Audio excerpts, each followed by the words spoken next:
नागरिकता का अधिकार नहीं है। और स्वयं कांग्रेस के नेताओं ने आजादी के वक्त सैकड़ों भाषणों में कहा है कि अभी मारकाट चल रही है, अभी जहां है वहां रह जाइए, बाद में जब कभी भी भारत में आएंगे आपका स्वागत है। परंतु बाद में इलेक्टोरल पॉलिटिक्स चालू हुई, वोट बैंक की राजनीति चालू हुई। अपीसमेंट के कारण वो वादा कांग्रेस पार्टी ने कभी पूरा नहीं किया जो आज नरेंद्र मोदी पूरा कर रहे हैं। सर, जो बाकी समुदाय, बाकी जो रिलीजन्स हैं, चाहे हिंदूज हैं, जैन हैं, बुद्ध हैं, सिख हैं, उन सबको तो मैं मानती हूँ, ठीक है, देवर रिलीजन्स बॉर्न इन इंडिया। नहीं, आंकड़े पर पारसी और अगर आप पारसी और ईसाइयों को ला सकते हैं, उन वो जो रिलीजन्स है, they were not born in India, तो अगर आप पारसी और ईसाइयों को ला सकते हैं तो मुसलमानों को क्यों नहीं? देखिए, मुस्लिम आबादी के लिए ही वो हिस्सा आज भारत का भाग नहीं है। वो भूमि इसीलिए दे दी गई थी। फिर तो हर देश से अव्यवस्था से जो आना चाहिए, इसके लिए भारत के दरवाजे खोल लो। भारत कहां बचता है? अखंड भारत के जो लोग हिस्सा थे और जिन पर धार्मिक प्रताड़ना हुई है, उसको शरण देना मैं मानता हूं हमारी नैतिक जिम्मेदारी है और हमारी कॉन्स्टिट्यूशनल रिस्पॉन्सिबिलिटी। और स्मिता जी, आप आंकड़े की गहराई में जाइए।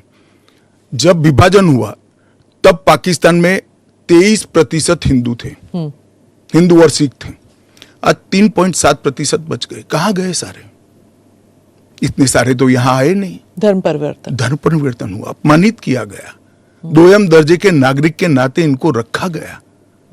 कहां जाएंगे ये लोग? क्या देश इसका विचार नहीं करेगा? देश की पार्लियामेंट इसका विचार नहीं करेगी?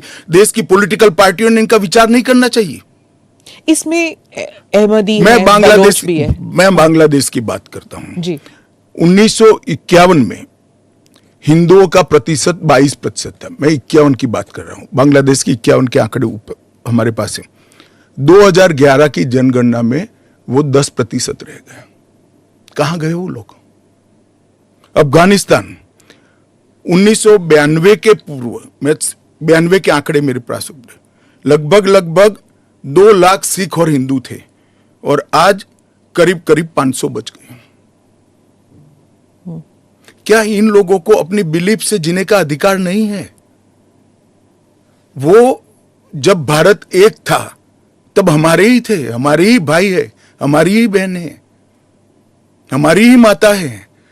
अगर यही थ्योरी को आप अपना लो तो पार्टीशन के बाद इतने सारे शरणार्थियों को क्यों लिया?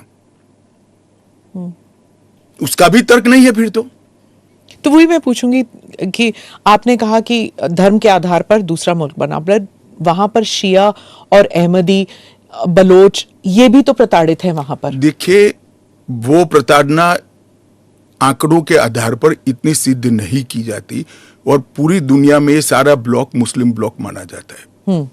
आप मेरी बात समझ कर चलिए। और शिया, अहमदिया वो तो छोड़िए, मुसलमान को भी अधिकार है यहाँ एप्लीकेशन करने का। हमारे संविधान ने रास्ता खोला है, वो एप्लीकेशन कर रेफ्यूजी के तौर पर ना रेफ्यूजी के तौर पर नहीं, नागरिकता लेने के लिए अप्लाई कर सकते हैं। भारत सरकार इनकी भारत की सुरक्षा और भारत की बाकी सारी चीजों को देखते हुए उसका निर्णय करेगी। अच्छा, तो एक रास्ता किसी के लिए बंद नहीं है। अच्छा। ये स्पेशल एक्ट इसलिए बनाया है कि ये किसी भी वैध डॉक्यूमेंट के बगैर शरण में आए हैं, बॉर्डर क्रॉस कर आ गए हैं। तो अब आपने पोर्टल भी खोल दिया है, उसमें वो सारे डिटेल्स करेंगे। वो पोर्टल सुरक्षित है और अगर किसी के पास दस्तावेज नहीं है तो क्या अब वो ना नागरिक है, ना माइग्रेंट है, ना रेफ्यूजी है, क्या बन जाते हैं? देखिए, मैं आपको बताता हूं, जिनके पास दस्तावेज नहीं है इसका रास्ता हम बाद में ढूंढेंगे, परंतु जिनके पास दस्तावेज है वो मेरे एक रफ अंदाज से 85% से ज्यादा है। और कितनी देर लगेगी? क्योंकि उन्हें एक ओथ भी लेना पड़ेगा। हमने कोई समय मर्यादा नहीं रखी। अच्छा, आराम से सब लोग एप्लीकेशन करें। मैं सबको अपील करता हूं, आप आराम से करिए। ये एप्लीकेशन देश की सभी भाषाओं में है। आपकी भाषा में आप डाउनलोड कर सकते हो, एप्लीकेशन कर सकते हो और आपकी समय की अनुकूलता से भारत सरकार आपको इंटरव्यू के लिए बुलाएगी और डॉक्यूमेंट की ऑडिट के लिए बुलाएगी। और वो फेस टू फेस इंटरव्यू होगा या फिर या फेस टू फेस होगा? Face to face. Original document लेकर आना पड़ेगा। और अगर वो सेकंड जनरेशन रेफ्यूजीज है, मतलब अगर उनके बच्चे हो गए हिंदुस्तान में, 15 अगस्त 1947 से लेकर 31 दिसंबर 2014 तक जो भी आए हैं वो और उनके बच्चों का भारत में स्वागत है। ठीक, मैं आपके आलोचक के जो कमेंट्स हैं उनको पढ़ती हूँ और आप बताइए। जो दिल्ली के चीफ मिनिस्टर हैं वो कहते हैं, वो सवाल उठा रहे हैं, उन्होंने कहा कि ये जो अंधाधुंध लोग आएंगे, बीजेपी उन्हें नागरिकता देगी, उससे थेफ्ट, रॉबरीज, रेप बढ़ जाएगा। दिल्ली के मुख्यमंत्री अपने भ्रष्टाचार के उजागर होने से अपना आपा खो बैठे हैं। उनको मालूम नहीं है कि ये सारे लोग आ चुके हैं, आज भारत में ही रह रहे हैं, सिर्फ इनको अधिकार नहीं मिला है, वो अधिकार देने की बात है। 2014 तक जो आ गए इनको नागरिकता देनी है।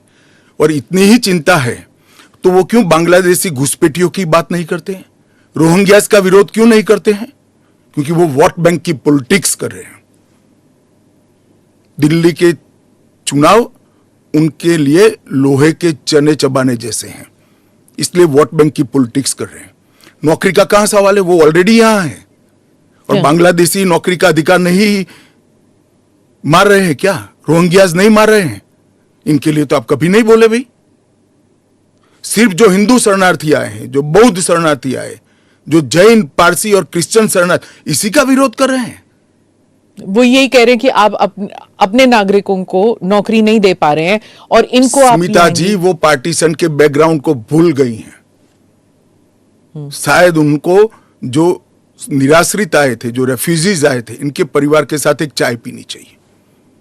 अरबों खरबों रुपए की संपत्ति छोड़कर रेफ्यूजी बनकर यहां आए थे, दिल्ली के बाजार में सब्जियों की दुकान लगाई थी। मोदी जी ने विभाजन की विभीषिका का दिन मनाकर उसको हिस्ट्री का हिस्सा बनाया है। इन लोगों के मन में संवेदना नहीं है, वो समझते नहीं है वहां धर्म के आधार पर इनके परिवार की महिलाओं का गौरव छीना जाए, अपमानित किया जाए, क्या करेंगे वो? इनकी वेदना हम भी नहीं सुनेंगे। 50 में आ गए, 60 में आ गए, 70 में आ गए, 80 में आ गए, आज भी नागरिकता नहीं है। बच्चों को अस्पताल में दाखला नहीं मिलता है, ढंग की नौकरी नहीं मिलती है, छुट भैया नौकरी करते हैं, अपने नाम से प्रॉपर्टी नहीं ले सकते हैं, मतदान नहीं कर सकते हैं। क्यों? क्या गुनाह है उनका? विभाजन का फैसला उन्होंने नहीं किया था, कांग्रेस पार्टी ने किया था। और उस वक्त सब ने कहा था कि जो आएंगे उसको हम नागरिकता देंगे। अब अपने वादे से मुकर जाना, मैं मानता हूं कि हमें तो कम से कम मंजूर नहीं है। इनकी संवेदनाओं को भारतीय जनता पार्टी भी महसूस करती है, इस देश के प्रधानमंत्री भी महसूस करते हैं, और हम मानते हैं कि इनकी ये 75 साल की वेदनाओं का अंत कभी न कभी आना चाहिए, और ये चुनाव के पहले आ जाए वो ठीक है। ममता बनर्जी पे आती हूँ। चीफ मिनिस्टर ने कहा है कि बीजेपी जो है ये हिंदू मुसलमान का खेल कर रहे हैं, और उन्होंने ऑडियंस को कहा कि आपकी प्रॉपर्टियां छिन जाएंगी, आपके बच्चों का एजुकेशन खत्म हो जाएगा, आपको डिटेंशन कैंप में भेज दिया जाएगा, और डिटेंशन कैंप ऑलरेडी हैं। तो ये सीए के जरिए 15 से लेके 20 लाख लोगों की सिटीजनशिप छीन ली जाएगी। देखिए, मैं ममता जी को करबद्ध निवेदन आपके इस कार्यक्रम के माध्यम से करना चाहता हूं। पॉलिटिक्स करने के हजारों मंच है, प्लीज बांग्लादेश से आए हुए बंगाली हिंदुओं का हित मत करिए। आप खुद बंगाली हैं, बांग्लादेश से जो बंगाली हिंदू आए हैं इनको नागरिकता देने के लिए एक कानून है। ममता जी को मैं खुली चुनौती देता हूं, इस कानून की धारा में से किसी की नागरिकता छीनने की एक धारा वो बता दे सार्वजनिक रूप से। वो खौफ पैदा कर रही है, हिंदू और मुसलमानों के बीच में विखवाद कराना चाहती है, अपनी वोट बैंक का कंसोलिडेशन करना चाहती है। ममता जी, इसको मत रोकिए, करने जैसा काम है घुसपैठ रोकिए। नहीं रोक रही है वो नहीं कर रही, आप हमें कोऑपरेट नहीं कर रही। आसाम में कंप्लीट घुसपैठ क्योंकि वहां भारतीय जनता पार्टी का शासन है। किस तादाद तक घुसपैठ हुआ है और कब से हो रहा है? देखिए, इसके अधिकृत आंकड़े जब तक कोऑपरेट न करे, ढूंढना बहुत दिक्कत होती है, क्योंकि कलेक्टर के हाथ में पूरा मसले और डिटेंशन कैंप की बात, अगर वो दिन दूर नहीं है जी, वो दिन दूर नहीं है कि वहां पर भी भारतीय जनता पार्टी की सरकार आएगी और हम इसको कड़ाई से रोकेंगे। इसीलिए तो आपको चाणक्य चाणक्य कहते हैं पॉलिटिक्स। नहीं, मैं मानता हूं कि अगर इसी प्रकार की पॉलिटिक्स आप करेंगे, इतने महत्वपूर्ण राष्ट्रीय सुरक्षा के मुद्दे के साथ अपीसमेंट की पॉलिटिक्स कर घुसपैठ होने देंगे, जो शरणार्थी आए हैं उनको नागरिकता देने का विरोध करेंगे, तो जनता आपके साथ नहीं रहेगी। ममता जी को शरणार्थी और घुसपैठिए दो शब्द के बीच का अंतर ही मालूम नहीं है। मालूम नहीं है या जान के नहीं कर रही? अब मैं तो जो बोलती है वो सच मानता हूं, इसलिए कह रहा हूं मालूम नहीं है। डिटेंशन कैंप के बारे में बताइए, इसके बारे में बहुत गलतफहमी आ रही है। ऐसा है, आप स्मिता जी इतनी जागरूक पत्रकार है, देश की जानी मानी पत्रकार है, आप भी स्वयं एक बार सीएए को पढ़ लेती, इसके रूल्स को पढ़ लेती, तो मालूम पड़ता इसमें डिटेंशन कोई कैंप की प्रोविजन ही नहीं। जो इलीगल माइग्रेंट्स हैं, अगर उनके पास कोई दस्तावेज नहीं है, उन्हें वापस अपने देश भेजने से पहले उन्हें डिटेंशन कैंप में रखा जाता है। ये आपने डिटेंशन एरिया में, जेल में नहीं डाल सकते, ये आपने 2019 में मुझे समझाया था एक इंटरव्यू में। सीएए में डिटेंशन कैंप नहीं है, इसी को लेकर मैं सवाल पूछ रही हूं कि अगर सीएए के तहत वो लोग नहीं आते तो वो कहां जाएंगे, क्या होगा उनका? नहीं, उनकी व्यवस्था होगी ना। 100 लोगों का प्रॉब्लम है तो उसमें से 85 का तो अभी क्लियर हो रहा है, बाकी का आगे सोचेंगे। तो कितने लोग होंगे आपके हिसाब से? लाखों में, करोड़ों में, हजारों में, कितने लोग हैं? देखिए, ढेर सारे लोग हैं, इसकी कोई गिनती नहीं है। वो जब एप्लीकेशन आएगी और बहुत सारे लोग, ये जो मिस कैंपेन चल रहा है, अपप्रचार चल रहा है, इसके कारण शायद एप्लीकेशन करते हुए भी डरेंगे। मैं सबको आश्वस्त करना चाहता हूं, आप यहां पर अप्लाई कर दीजिए, नरेंद्र मोदी गवर्नमेंट पर भरोसा रखिए, आपको रिट्रोस्पेक्टिव इफेक्ट से सिटीजनशिप दी जाएगी। आपका अवैध तरीके से भारत में आना इस शरणार्थी के रूप में आपको स्वीकृति ये कानून दे रहा है, इसका कोई क्रिमिनल केस आप पर होगा नहीं और आपकी भारत में की हुई सारी एक्टिविटी को भी वैधता प्रदान की जाएगी। तो किसी को डरने की जरूरत नहीं है। उनके पास एक्स्ट्रा राइट्स होंगे या इक्वल राइट्स होंगे या कम राइट्स होंगे? इक्वल राइट होंगे, वो भारत के नागरिक माने जाएंगे, मेरा और आपके जितना ही अधिकार उनका होगा। एक और बात थी, वो एक तो गलतफहमी, अप्रचार कहिए या जो भी है, या कंफ्यूजन ही कहिए, कि असम में सीएए लागू होगा या नहीं होगा, और एनआरसी और सीएए ये इनका क्रॉसिंग है कि नहीं, इंटर देखिए, असम में जो एनआरसी की ऑर्डर हुए वो सुप्रीम कोर्ट ऑफ इंडिया की, इसका सीएए से कोई लेन देन नहीं है। आसाम नहीं, देश के हर हिस्से में सीएए लागू होगा।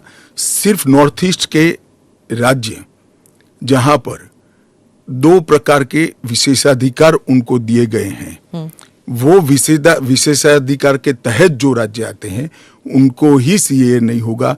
एक इनर लाइन परमिट का प्रोविजन है और संविधान की 6ठी अनुसूची में शामिल जनजातीय क्षेत्र है। हाँ, वो जो 6th शेड्यूल में वो असम के कुछ, जम्मू कश्मीर के कुछ इलाके, राजस्थान के कुछ इलाके, हिमाचल के कुछ इलाके आते हैं उसमें, वहां नहीं लागू होगा, बाकी सब जगह लागू होता है। पर लोग नहीं जानते ना, क्योंकि कुछ साल वो यहाँ हैं, कुछ साल, और जो ट्राइबल इलाके हैं उनका जो कॉम्पोजिशन है वो बदलेगा नहीं सीए की वजह से? जरा भी नहीं बदलेगा।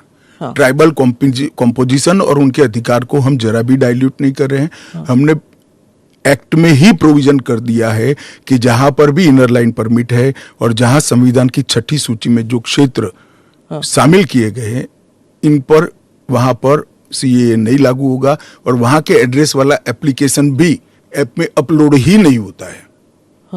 तो लागू होने का सवाल ही नहीं आता है। और एक्ट में ही प्रोविजन है, मगर हमने एप्लीकेशन में भी वो एरिया को एक्सक्लूड कर दिया है। कोई अप्लाई करेगा भी वो वहां से तो नहीं, ऐप ही नहीं खुलेगा। पर वो कहीं और जाके अप्लाई कर सकता है ना? तो वो भारत के नागरिक तो बन ही सकते हैं। हाँ, अच्छा, ओके। वो संविधान की 6ठी अनुसूची में सुरक्षित क्षेत्रों के नागरिक नहीं बन सकते। इनर लाइन परमिट से सुरक्षित क्षेत्रों के नागरिक नहीं बन सकते। वो भारत के नागरिक बन ही सकते हैं। आपने कहा हर जगह लागू होगा। केरल, तमिलनाडु, पश्चिम बंगाल, इन तीनों राज्यों ने कहा है कि हम यहां पर लागू नहीं होने देंगे। क्या उनके पास ये अधिकार है कि वो लागू नहीं करने देंगे? वो भी समझ रहे हैं कि उनको अधिकार नहीं है। हमारे संविधान के अनुच्छेद 11 में संसद ने नागरिकता के बारे में कानून बनाने का अधिकार केवल और केवल भारत की संसद को दिया गया है। एक केंद्र का विषय है, केंद्र और राज्यों का साझा विषय नहीं है।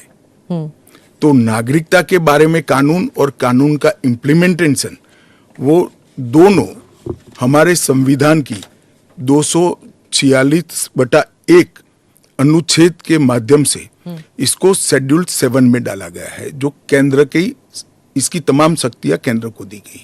पर जैसे वेरिफिकेशन वगैरह है, पूरा जो ग्राउंड पे तो चेकिंग होगी ना, वो सब तो स्टेट गवर्नमेंट ही करेंगे। क्या वेरीफाई करना है? सिर्फ पोर्टल के थ्रू? वो तो इंटरव्यू में लेकर आएंगे कि मैं बांग्लादेश से आया हूं, देखिए मेरा पुराना डॉक्यूमेंट है। और वो राज्य में नहीं होगा इंटरव्यू? इंटरव्यू राज्य में भी हो सकता है, भारत सरकार करेगी। तो कोऑपरेशन की जरूरत नहीं है, क्योंकि ये करना ही होगा। मैं मानता हूं चुनाव के बाद सब कोऑपरेट करेंगे।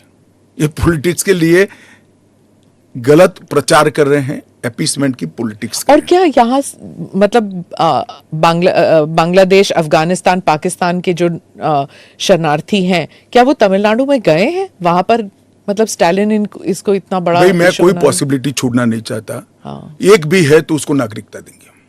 जी। जयराम रमेश, कांग्रेस के नेता, ने कहा है कि ये अनकॉन्स्टिट्यूशनल है।